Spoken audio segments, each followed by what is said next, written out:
ചിറ്റൂരിന്റെ മണ്ണ് സാങ്കല്പിക യുദ്ധത്തിന് സാക്ഷ്യം വഹിച്ചു. കേരളത്തിലെ ഏക രണോത്സവമായ കൊങ്ങൻപട പൂർവാധികം ഭംഗിയായി ആഘോഷിച്ചു.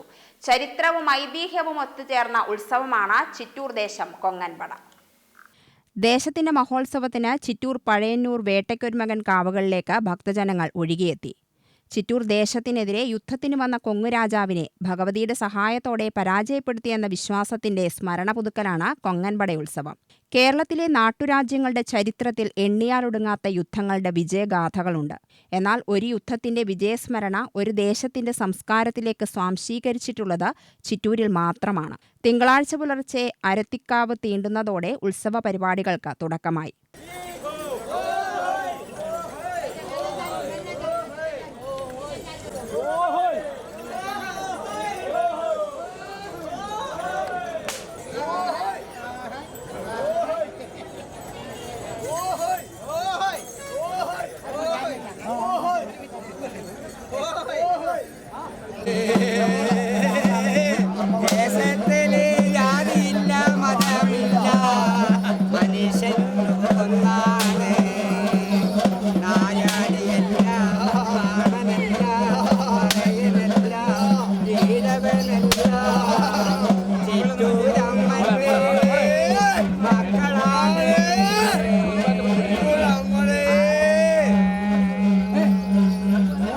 രാവിലെ 8-ന് വാൾവച്ചപാറയിൽ നിന്നും എഴുന്നള്ളിപ്പ് നടന്നു.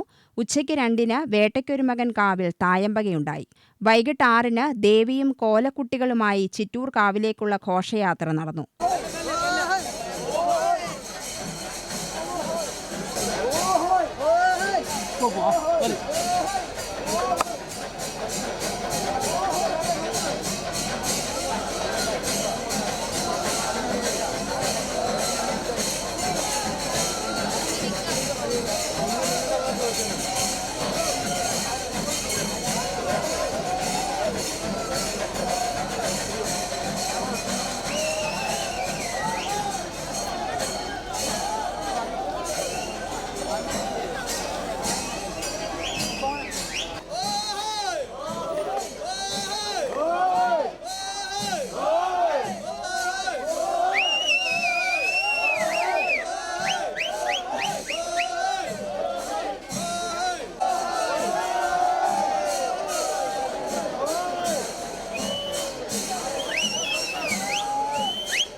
രാത്രി 10-ന് കൊങ്ങന്റെ ഓലവായന, തുടർന്ന് അരിമന്നത്തുകാവിൽ പടമരച്ചിൽ, കട്ടിൽ ശവം എന്നിവ, ചൊവ്വാഴ്ച പുലർച്ചെ ശേഖരിവേലയും നടക്കും.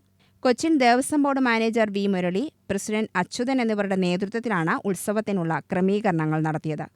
UTV news, Palakkad.